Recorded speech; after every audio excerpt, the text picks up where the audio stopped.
Les halvings, ils divisent par deux l'émission de nouveaux bitcoins. Et donc ça divise par deux l'inflation du bitcoin et ce tous les 4 ans.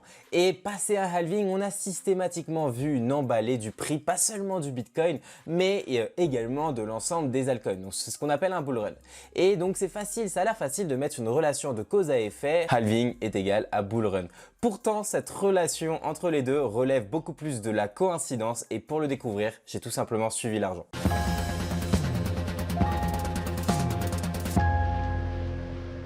Je me souviens très bien du dernier halving parce que j'étais en famille. J'avais quitté mon petit appart du Luxembourg pour passer le confinement en famille et accessoirement quitter ce petit appartement pour une grande maison. Et quand je suis arrivé, mon père il se foutait bien de ma gueule parce que il savait très bien que j'étais all-in crypto-monnaie et le bitcoin et l'ensemble des crypto-monnaies venaient de se prendre une énorme claque. J'arrive chez lui début mars 2020 et donc c'était en plein moment où vraiment l'ensemble des crypto-actifs ils avaient fait un énorme plus de moins 60% mon portfolio à ce moment-là, je veux dire de la semaine d'avant à la semaine d'après. Et donc le papa il a de grandes raisons de rigoler un peu de son fiston. Par contre, je décidais à chaque jour et je lui disais papa fais pareil, tu verras, il va y avoir le halving qui va arriver en mai 2020 et ça va exploser. L'ensemble des crypto-monnaies vont exploser. Donc je lui disais ça et au début il rigolait bien de moi, mais je sais pas si c'est parce que je l'ai tanné ou si à un moment il s'est juste dit bon il y a peut-être quelque chose derrière s'il insiste autant et il est aussi sûr de lui et donc il a investi et il n'a pas regretté, on sait ce qui s'est passé derrière. Le truc, c'est que le papa, il était fier de son fiston, mais le fiston, au final, il a eu un grand coup de chance. Parce que ce qui a fait augmenter le prix du Bitcoin et de l'ensemble des cryptoactifs, c'était pas forcément le halving, et ça, je le comprendrai que quelques années après. C'est toujours aussi bluffant de voir l'expansion de prix qu'il y a après chaque halving. Pour le Bitcoin, je peux comprendre, après un halving, il y a sa valeur intrinsèque qui augmente. Mais pour rappel, pour augmenter de 55 000 $ comme il y a eu lors du bull run de 2021, pour augmenter la valeur de 55 000 $ au Bitcoin, il faut amener 1000 milliards de dollars dans le Bitcoin.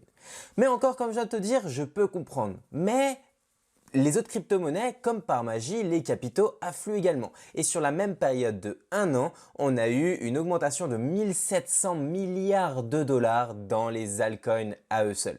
Bon, peut-être que c'est parce qu'au final, tu me diras, le Bitcoin, il a emmené la barque et ensuite, ça s'est déversé dans les altcoins. Ok, mais sur la même période, le Nasdaq a fait un plus 80% et le S&P a fait un plus 50%. Ça veut dire pour le Nasdaq, un plus 15 000 milliards de dollars et pour le S&P 500, un plus 13 000 milliards de dollars.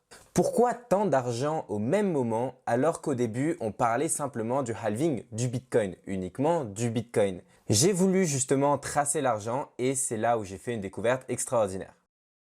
Bon, faut savoir que pour qu'il y ait de la croissance dans un pays, il faut qu'il y ait une augmentation de la productivité. Mais ça, dans les faits, c'est un processus long et chiant et ton président, il va pas opter pour cette solution. Pourquoi? Pour la compétitivité de ton pays, mais aussi pour espérer être réélu dans 5 ans. Et donc, il va opter pour une autre solution qui s'appelle la croissance par la dette. Effectivement, augmenter la capacité d'emprunt et l'incitation à l'emprunt de ta population va faire que les personnes elles vont dépenser plus que ce qu'ils auraient pu se dépenser naturellement. Et donc, ça va augmenter la croissance de ton pays au-delà de la potentielle croissance naturelle. Et donc, c'est pour ça qu'on voit de plus en plus des taux directeurs qui sont extrêmement bas. Et parce que les politiques monétaires veulent donc booster la croissance. D'ailleurs, petit aparté qui est hors de contexte, on voit à quel point chaque cycle depuis la guerre du Vietnam, donc dans les années 70-80, où on a ce pic des taux directeurs pour contrer l'inflation. Depuis, chaque cycle ne voit pas un point aussi haut que son cycle précédent en termes d'augmentation des taux. Tout ça parce que les pays veulent continuer ce régime de croissance perpétuelle, mais à un moment, ce fardeau sera beaucoup trop lourd en termes de somme de dette en comparaison avec le PIB pour chacun des pays. Mais bon, ça ce sera le problème du long terme et on sera déjà tous millionnaires en Bitcoin parce que le Bitcoin aura pris le dessus. Donc la stratégie, c'est d'avoir une politique expansionniste où tu vas avoir des taux directeurs qui vont être extrêmement bas. Ça veut dire que les taux des personnes qui vont vouloir emprunter, ils vont être extrêmement bas. Donc le coût de la dette est extrêmement bas. Donc c'est là où tu vas avoir papa qui va s'acheter une nouvelle voiture, maman qui va s'acheter une nouvelle maison, mamie qui va s'acheter un nouveau canapé. Tout ça parce que ça va augmenter la consommation parce qu'il y a énormément d'argent pas cher. Et donc l'être humain, il laisse parler ses désirs, mais à un moment, il va falloir rembourser. Et ça paraît anodin, ça paraît logique, mais tu verras que ça aura son importance, je te dis ça après. Dans une politique expansionniste, il va y avoir plus de dépenses dans l'économie. Et donc, ça veut dire plus de bénéfices dans la poche des entreprises. Et donc, plus de bénéfices dans la poche des entreprises, ça veut dire qu'elles vont reverser des plus hauts salaires pour les personnes. Donc, ça veut dire hausse des salaires pour tout le monde. Tout le monde est content, attends un petit peu. Ça, c'est que momentané parce qu'il faut se rappeler quelque chose. On est dans une économie où on s'est financé par la dette et non la productivité. Donc, il va y avoir une augmentation des dépenses et des salaires qui va être plus rapide que l'augmentation de la production. Et c'est là où le côté de la demande augmente plus rapidement que le côté de l'offre et on dit bonjour à l'inflation. À ce moment-là, on rentre dans la phase de surendettement qui est matérialisée par le petit poids rouge. La phase où l'inflation devient trop conséquente pour l'ensemble des consommateurs, donc elle se fait trop ressentir et donc les banques centrales, elles sont obligées de réagir et c'est là où elles vont commencer à réaugmenter leur taux directeur.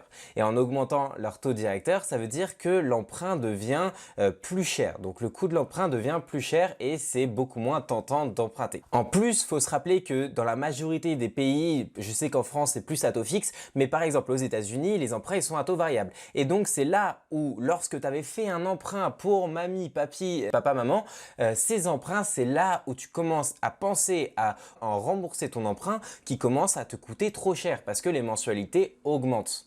Et donc, il y a moins de consommation qui peut être possible dans l'économie ou d'investissement parce que l'argent est consacré à rembourser les prêts et très peu de nouvel argent est emprunté. Ça va provoquer deux choses. Premièrement, il va y avoir une diminution des dépenses, donc ça va faire moins de croissance dans l'économie. Mais deuxièmement, s'il y a de toute manière moins de dépenses, c'est parce qu'il y a moins d'argent disponible à l'investissement et donc ça va faire une baisse dans les investissements.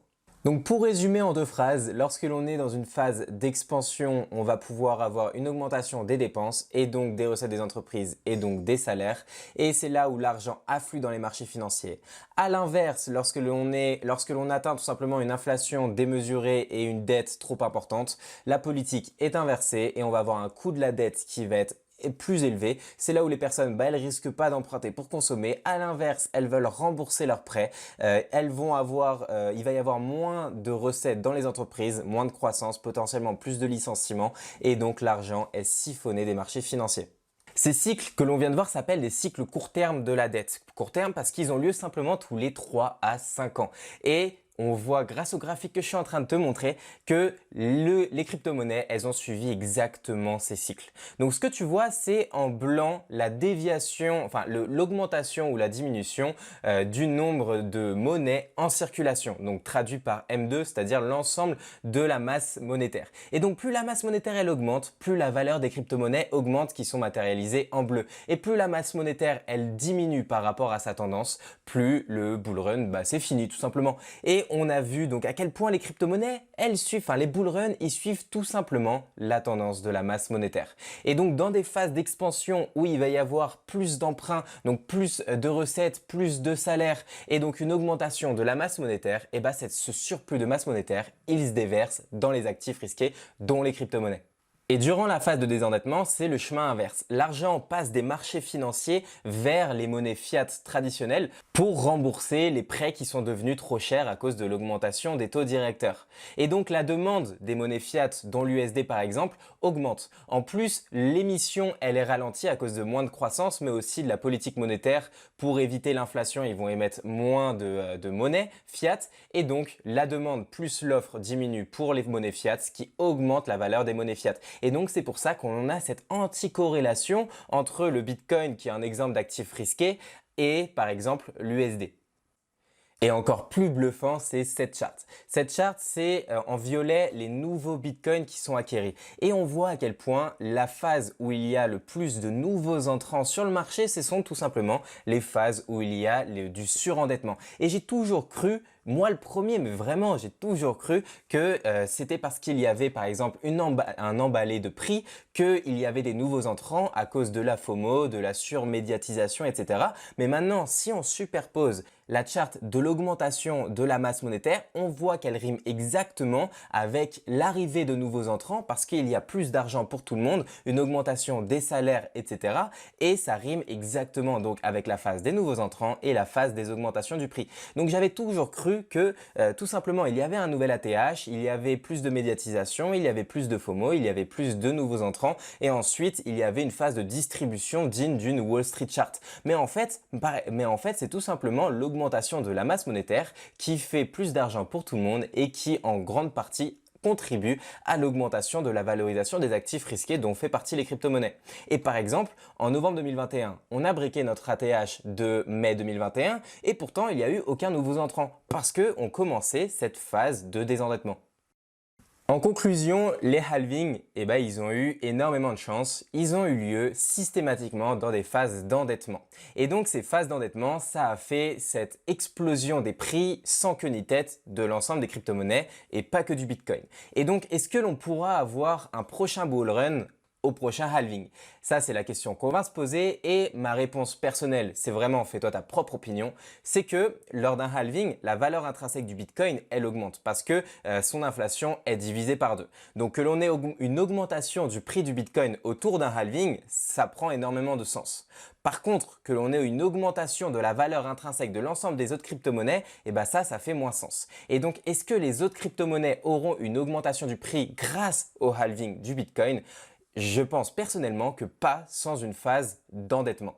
Si le halving a lieu dans une phase de désendettement, c'est très peu probable que l'on ait une phase d'euphorie totale de l'ensemble des crypto-monnaies. Heureusement pour nous, il y a de grandes chances que l'on passe dans une nouvelle phase d'endettement avant le prochain halving de 2024. Et pour ça, il va falloir que la Fed, elle pivote enfin. Mais il y a de grandes chances en tout cas pour que ce soit fin 2022 ou courant 2023. Donc on a vu que les halvings, ils ont rimé exactement avec les cycles d'expansion, mais attends, la coïncidence, elle s'arrête pas là. Ces halvings, ils ont également rimé avec un autre cycle extrêmement puissant, ce sont les cycles de Kitchin. Et donc les deux ensemble, ça a permis cette euphorie qu'il y a eu dans l'ensemble du milieu des crypto-monnaies.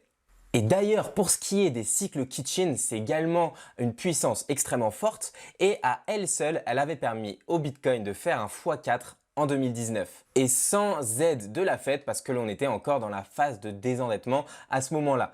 Et il y a de grandes chances que l'on soit à l'aube d'un nouveau cycle Kitchin. C'était le sujet de la vidéo qui complémente celle-ci parce que la vidéo que tu es en train de voir, c'est tiré d'un article duquel j'ai fait deux vidéos, celle que tu es en train de regarder maintenant et celle qui complémente donc celle-ci que je t'invite à aller voir fortement. Mais attends, avant de cliquer, j'ai un petit service à te demander.